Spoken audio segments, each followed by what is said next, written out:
Welcome to Second Take, the show that focuses on the issues behind the news.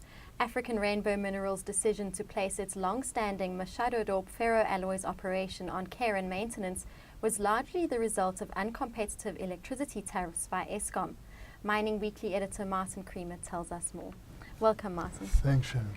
Now, ARM chairperson Patrice Motsepe said Eskom had let the company as well as the country down, and that government should intervene seriously to establish Eskom as a competitive, cost-effective and reliable provider of electricity. Can you elaborate on that? Yeah, it was quite a poignant moment at the presentation of results because Eskom came in for a lot of criticism from Patrice Motsepe, and rightly so. You know, the country is so heavily dependent on a monopoly, a state monopoly. The state should have at least ensured that we can turn the lights on without any problems, that our industry can continue. And it's been badly managed for decades. It is a pity that the current management is coming full frontally under attack because, you know, the attack should have really been started 20 years ago. And, you know, there's so many different ministers who have really not done a good job. And it indicates to you that there is huge risk in state ownership because, you know, we're still around, but those ministers are not. We're still using the power. Those ministers have gone. Now, who takes the responsibility? Who's accountable? It seems to be no one. You know, all of a sudden you rely on new politicians to come up and take the ball. They are being given hospital passes, and then you're going to turn on them. In the meantime, you know, really you should go back a couple of decades and say, you know, that's where it began. Let it never happen again. That we must really keep our eye on this ball as civil society as well. If we've got monopolies like that, hopefully this monopoly will become less significant and that the private sector will play its role meaningfully. We see also government sort of rolling out opportunities to the private sector, but look how long they take. Look at the red tape. You know, look at, even on the renewable energy side, is it a sustainable model? I mean, it's very good. Those people are going in, they're getting all sorts of guarantees. But perhaps they've overdone that on the renewable side, maybe made it too exciting, haven't brought in the independent power producers on the coal side fast enough, which would have been a much bigger base load, and have really mishandled this, both the Department of Energy and, you know, the Department of, Public Enterprises, which really is full frontally on this. And even the new minister, Lynn Brown, doesn't seem to have a steady handle on this. You can imagine having to be the oversight of so many different public corporations. You've got SAA, you know, going into its 9th turnaround. You've got SABC having problems. You've got, well, she doesn't cover SABC, but all the other public enterprises that this minister has to oversee without much experience, with not huge resources. It is just, it needs a review. We really need a much more active ownership of this through civil society, not allowing the politicians to go along. We see the potholes in the roads. We see every time politicians get involved, things get neglected, particularly on the maintenance front.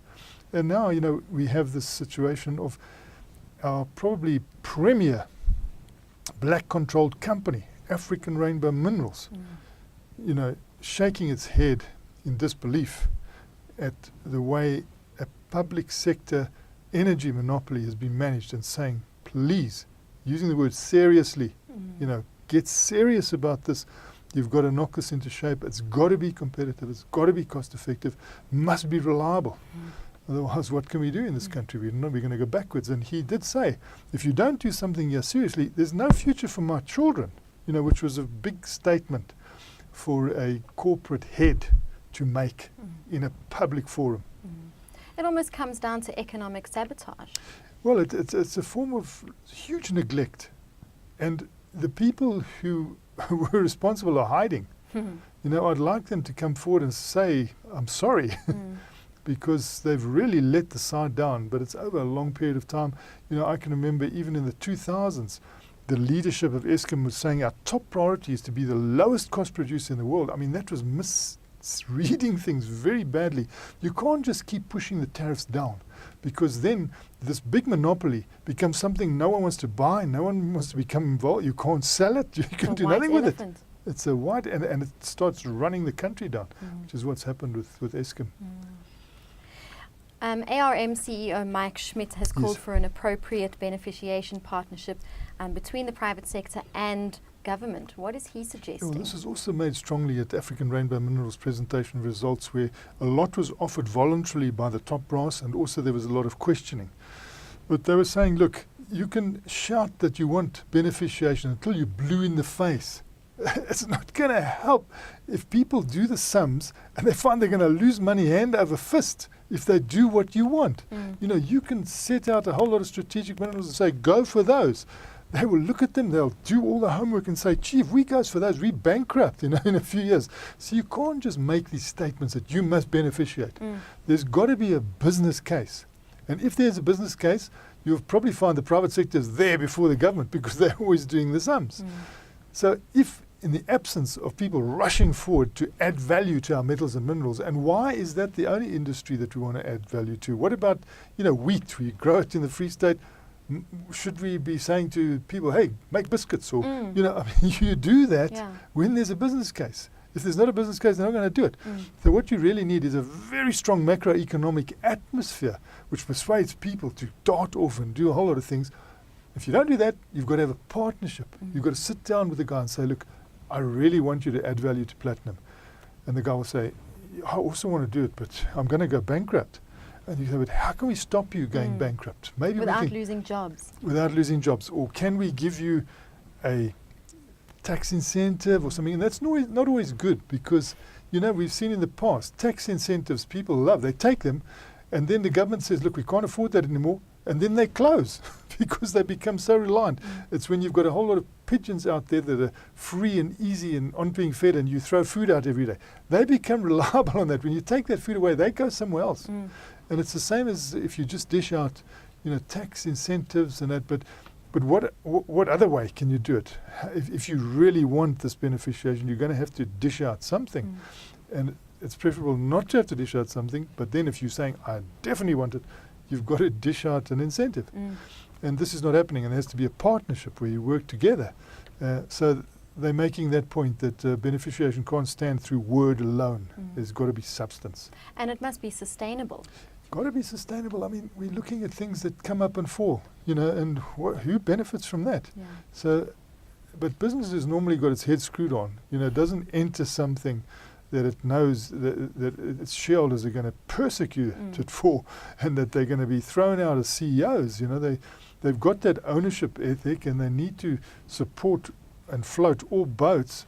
Whereas government, you'll find, there have been many different people in governments over this period of time, probably during Patrice's time, Patrice Motsepe with his African Rainbow Minerals. You know, he started off as a mining contractor, then he went into gold mining when the Anglo Gold Ashanti under Bobby Godsall gave him mines that didn't meet their core business, didn't scale their hurdles, and then he, you know, generated a lot of cash out of that. And then he went bigger when the Menel family sort of invited him into through the old Anglo Vaal to create what we see now and take up their position with Assor and Assmang, which has led to this very successful, diversified, black controlled company, not just black empowered, you know, black controlled. But where do you go from here? Are there still opportunities? And that sustainability is very important. He's been the only steady thing over these few years. And he's saying, look, the new empowerment must be government empowerment. The previous empowerment was private sector empowerment. You know, the government said to the private sector, you must empower blacks who have been disadvantaged. The private sector did that. The time now is for government to realize that the only way for that to work and be sustainable is for us to empower businesses. So, and that's not in South Africa, but it's in the whole of Southern Africa and the whole of the world. You know, if you empower your businesses, create an enabling environment that makes them competitive, you then have the benefit of seeing your country grow, getting taxes with which you can educate your people and do a lot in social development. And that was another plea made by Patrice Motsepe, saying, you know, the next wave of empowerment must be government empowerment. They must do the right thing, because it's not rocket science. You can go around the world and see what's been done. And you see that if you create an enabling environment for the private sector, they reward governments. But if you don't get reward, the country doesn't get reward, and the companies don't get reward. Now, on to another note, what were the company's results like? Well, this 56% drop in the headline earnings per share indicated the headwinds that are being faced in what is a cyclical business. So, as Patrice said, we've had tougher times before, but I suppose during his start off, it wasn't easy. But I'm sure with the big ship that he's sailing now, that this headwind is more scary. And you need to make sure that, you cut back. And you saw the 7-point plan where the company is determined, to make sure that every penny they have, they turn over like 10 times before they spend it. And any excess fat that gets chopped out of there, and it's just like all companies are having to do at the moment, particularly in the resources sector, they've got to have excessive and very careful diligence when it comes to financial discipline. They've got to be very, very disciplined. And they put in the 7-point plan, to show their determination to make sure that they save every penny and that everything that's spent gets a good return. But it's not the day where you can go on big expansions. And we saw that, he spoke a lot about his additional 400 million rand investment into the Platinum 2 Rivers, and he spoke a lot about that, but you can see that's very moderate against the background of the 50 billion rand they've spent, I think, in the 5 years up to 2010. So these cost-cutting measures and turning every penny over 7 times sounds like something government could take a few lessons from. Well, I think you can see that the new Minister of Finance, he climbed into people last week saying, look, there's just not money for this and that. Don't expect us to be able to fund everything. It's a different era. And, we have had to increase our tax rate, which is not helpful in these times, So it always hits you in the worst times. It's like a perfect storm. Everything comes together, and that's what always happens. We should try and make sure we guard against that in the future so that when the times are plenty, we use that money carefully to educate people. And even in the technological area, we should be trying to invest so that you reap and you can get something. You can smooth out the cycles because you've got more wherewithal in the downturns. Well, thank you very much for your insight. That's a great pleasure, Shannon. That's it for today. Join us again next week for more news analysis on South Africa's mining industry.